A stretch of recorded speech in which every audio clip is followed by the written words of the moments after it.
The first day of high school was supposed to be a fresh start, a new chapter filled with opportunities and excitement. Instead, it marked the beginning of a nightmare. I remember walking through the towering front doors, clutching my books tightly against my chest, trying to blend in with the sea of unfamiliar faces. It didn't take long before I realized that blending in wasn't an option for me. It started subtly. Snickers and whispers followed me down the hallways. My locker would be mysteriously jammed, forcing me to struggle with it as others walked by, smirking. I tried to brush it off, telling myself that high school was a jungle and everyone was just trying to find their place. But the incidents escalated rapidly. One crisp autumn afternoon, as I was leaving my math class, I felt a sharp tug on my backpack. Before I could react, I was shoved against a wall, my books scattering across the floor. The ringleader, a towering figure with a cruel grin, loomed over me. "Watch where you're going, freak," he sneered, his cronies laughing in the background. My cheeks burned with humiliation, but I bit my tongue and scrambled to pick up my things, avoiding eye contact. Each day brought a new form of torment. Notes with vile messages would appear in my locker. My lunch was thrown into the trash more times than I could count. The emotional abuse was relentless, each taunt and shove chipping away at my self-esteem. I began to dread the sound of my alarm clock in the morning, the prospect of facing another day of ridicule weighing heavily on my mind. The bullying seeped into every aspect of my life. My grades plummeted as I struggled to concentrate in class, the fear and anxiety a constant distraction. Friends distanced themselves, afraid of becoming targets themselves, or simply not knowing how to help. I retreated into myself, finding solace in the school library, where I could lose myself in books, escaping into worlds where heroes always triumphed over adversity. I tried to seek help. I mustered the courage to talk to a teacher, explaining the relentless bullying I was facing. She listened, her brow furrowed in concern, but her words offered little comfort. "Boys will be boys," she said, promising to keep an eye out, but ultimately doing nothing. My parents, though supportive, were at a loss. They offered words of encouragement and love, but the school environment was beyond their reach. Every night I lay awake, replaying the day's events in my mind, wondering why I was the chosen target. I was just a kid who loved to read, who dreamed of becoming a writer someday. But high school turned my dreams into a distant fantasy, replaced by a grim reality where survival was the only goal. One particularly harsh winter day, I found myself cornered behind the school gym. The usual gang surrounded me, their eyes gleaming with malicious delight. I braced myself for the onslaught, but something inside me snapped. As the ringleader reached out to shove me, I ducked and bolted, my feet pounding against the icy pavement. I ran until my lungs burned, finally collapsing in a secluded park far from the school grounds. There, amidst the snow-covered trees, I made a silent vow. I would endure. I would survive. I would find a way to rise above the cruelty and reclaim my life. It was a faint glimmer of hope, but in that moment, it was enough to keep me going. I trudged through each day, the weight of dread pressing down on me like an anchor. But then, something unexpected happened. It was during a particularly grim morning, as I shuffled into the school library for my usual escape, that I noticed a new face behind the counter. A young woman with bright, empathetic eyes and a warm smile greeted me. "Hi there," she said, her voice gentle and inviting. "I'm the new librarian. Need any help finding something?" Her kindness caught me off guard. For the first time in months, someone at school seemed genuinely interested in me. I mumbled a thank you and found a secluded corner, but I couldn't shake the feeling that maybe, just maybe, things could change. Over the next few weeks, the new librarian, with her unwavering kindness, became a beacon of light in my otherwise dark world. She would recommend books, ask about my interests, and slowly, I found myself opening up to her. Her name was Mrs. Thompson, and she had a way of making me feel seen and heard, something I desperately needed. One rainy afternoon, while I was buried in a book about mythical heroes, Mrs. Thompson approached me with a brochure in hand. "Have you ever considered joining a writing club?" she asked, her eyes sparkling with enthusiasm. "There's one that meets every Thursday after school. I think you'd be a great fit." The thought of sharing my writing, my innermost thoughts, with others terrified me. But Mrs. Thompson's encouragement was infectious. With a mixture of excitement and apprehension, I decided to give it a try. That Thursday, I walked into the club room, my heart pounding in my chest. The writing club was small but welcoming.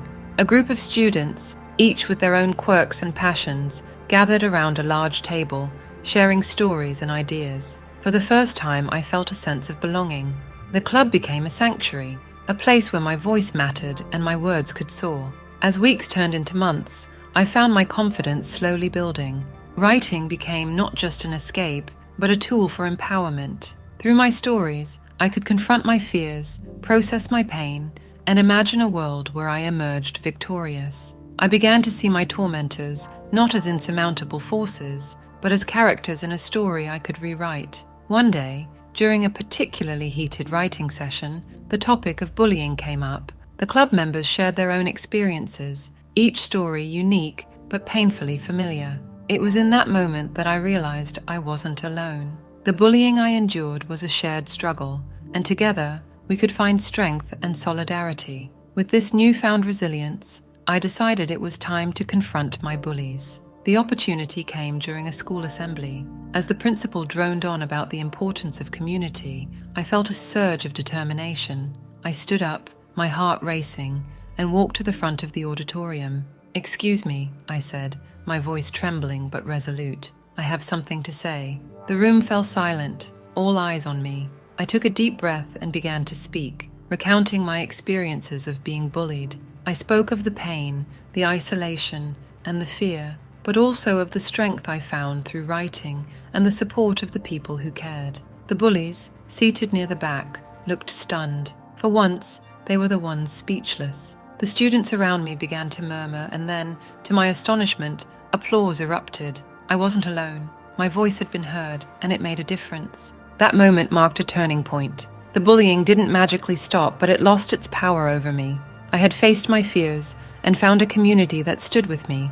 High school remained challenging, but I walked its halls with my head held high, knowing I had the strength to endure and the courage to fight back. Mrs. Thompson's unwavering belief in me and the writing club's support transformed my life. They showed me that even in the darkest times, there is hope, and that we have the power to rewrite our stories. Years have passed since I stood in that school auditorium, my voice trembling but strong, confronting my bullies and reclaiming my narrative. The experiences I endured in high school left deep scars, but they also forged a resilience within me that has shaped every aspect of my life. Today, as I look back, I can see how those painful years molded me into the person I am. I pursued my dream of becoming a writer, channeling my experiences into stories that resonate with others. Writing became my sanctuary, a place where I could process my emotions, confront my past, and create worlds where justice prevails. My debut novel, inspired by my high school experiences, became a bestseller. It told the story of a young girl who, despite being tormented by her peers, finds her strength and triumphs over adversity. Readers from all walks of life reached out, sharing how my story mirrored their own struggles and gave them hope. My career as an author took off, but I knew I wanted to do more. The lingering scars of my past fueled a desire to help others who face similar battles. I began volunteering at local schools, sharing my story and conducting writing workshops for students who felt voiceless and invisible. It was during one of these workshops that I met a shy, withdrawn girl who reminded me so much of my younger self. She barely spoke, her eyes downcast, but she poured her heart out on paper. Her story was one of pain and isolation, but also of a fierce desire to overcome. I saw the spark in her that Mrs. Thompson had once seen in me, and I made it my mission to nurture that spark. Seeing the impact of my workshops, I decided to take it a step further. With the support of a few friends and fellow writers, I founded a non-profit organization dedicated to empowering bullied youth through creative writing and storytelling. We provided safe spaces for these kids to express themselves, to find solace in words, and to connect with others who understood their pain. Our organization grew, reaching schools across the country, and the stories that emerged from our workshops were powerful testaments to the resilience of the human spirit. Reflecting on my journey, I realized that the bullying I endured had, in a way, given me a unique perspective and a profound empathy for others. It taught me the importance of kindness, of standing up for what is right, and of using my voice to advocate for those who couldn't. My experiences became the foundation upon which I built a life dedicated to making a difference. One of the most rewarding moments came years later, when I received an invitation to speak at my old high school's graduation ceremony. Standing on that stage, looking out at the sea of young faces, I felt a wave of emotions. I spoke of my journey, of the pain and the triumph, and urged the graduates to embrace their struggles as opportunities for growth. Your scars do not define you, I said, but they can shape you into someone stronger, someone who can make a difference in the world. After the ceremony, a young man approached me. He was one of my former bullies, now grown and seemingly remorseful. He apologized, his voice choked with regret. It was a moment of closure I hadn't expected, and I found it in myself to forgive him.